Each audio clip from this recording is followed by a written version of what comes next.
Peace, family. A while ago, I was watching this video. It took place years ago. This guy was saying how America is known for hating things that it has no idea what they're talking about. And he rallied off a few examples. And I said, you know what? He's right.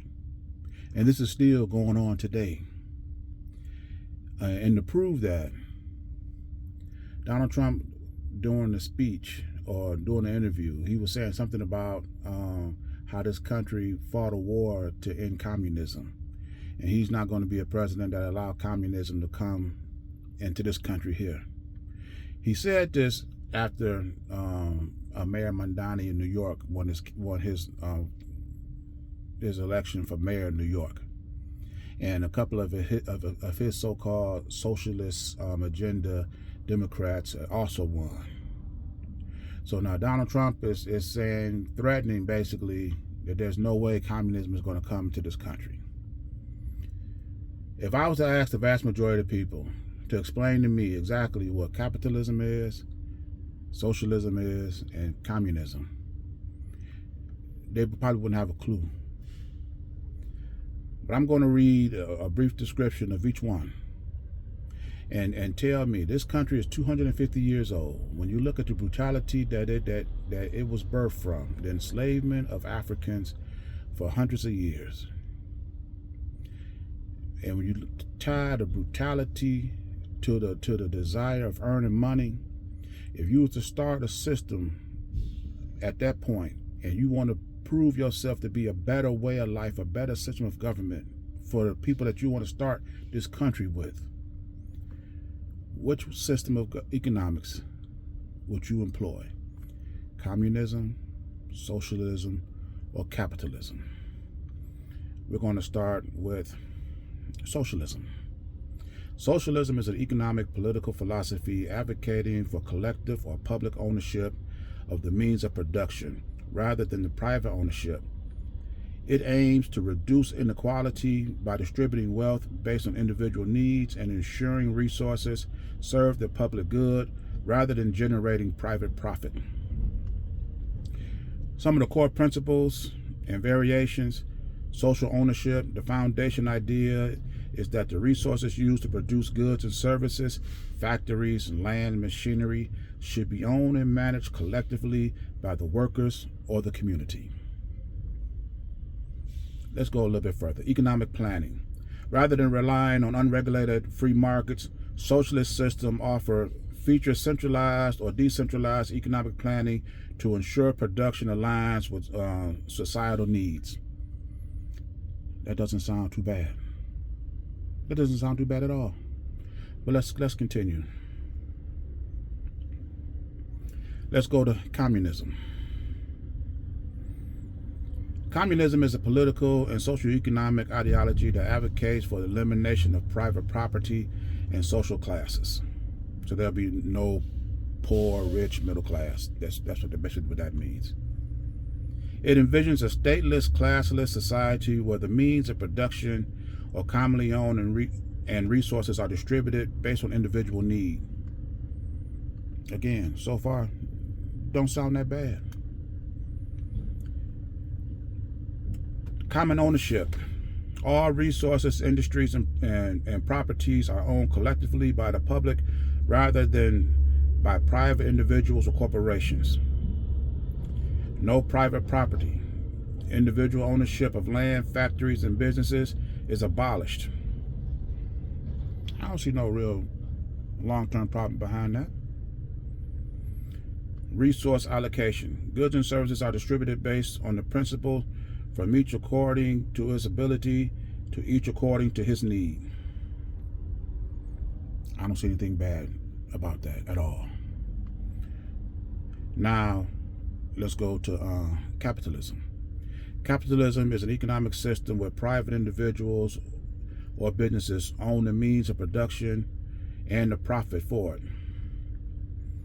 Resources, prices, and production are determined primarily by free market forces or supply and demand rather than by the government.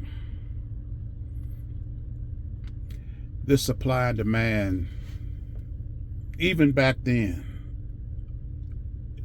would have caught my attention. The key characteristic: private property. Individual and businesses own capital goods, factories, land, tools, and money, and have the right to use, sell, or rent them as they see fit. I'm okay about that. Profit motive. The primary driver of production is the desire to generate income and accumulate wealth. I don't have no problem with that. Voluntary exchange. Transactions are based on mutual agreement between buyers and sellers, dictated by market forces. I'll have to know a little bit more about these so-called market forces, but so far, not too bad. Free markets and competition. Prices and the distribution of goods are guided by supply and demand. There's that supply and demand again. Competition naturally drives businesses to improve production and innovate to attract customers. Okay? And wage labor. Individuals who do not own capital typically sell their labor to businesses owners in exchange for wages. You know, at its core, none of them really sound all that bad. But the thing that bothers me about capitalism is this market determines it, and by supply and demand. So let's say you're sick and you need this type of medication. Through a capitalist system, they can charge you whatever they want to charge you. There's no social impact or no social force that limits what this capitalist can sell you this product for. And this goes on. This is attached to the businesses as well. Now, when you see that when this country was started 250 years ago, and you want to start a system of government that will separate you from your evil counterpart, you would think that this country that's going to establish a system of government that get its money from the people will implement some type of social program that would benefit the people. You're paying the government to create a capitalist system with this country starting off, everybody that has money and businesses is the ones that are going to determine how this country go. That makes absolutely no sense. And, and to close this message out, I'm listening to Stephen A. Smith, who says that he's a capitalist, but he likes the social programs, the social net, the safety nets. The safety nets that he's talking about come from a socialist program. He wants to be able to earn as much money as he wants. But then just in case he fails or something happens to him, he wants some safety net. That's either you want a socialist program or communism program, or you don't. Because once you get a $100 million contract like Stephen A. Smith, you should need no safety program. You should need no social net to catch you. $100 million is more than enough money for you to overcome whatever that can happen in the future. And my last point is this.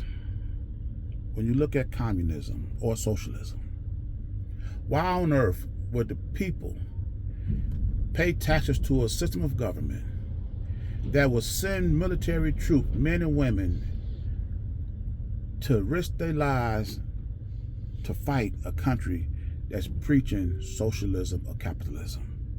What on earth is that worth sending somebody to die for? Somebody please put the reason for that in the comments. But I'm in this video here, and as always, these are my thoughts, my opinions. I invite you to leave yours in the comments, and I'll see you in my next video. Ashe.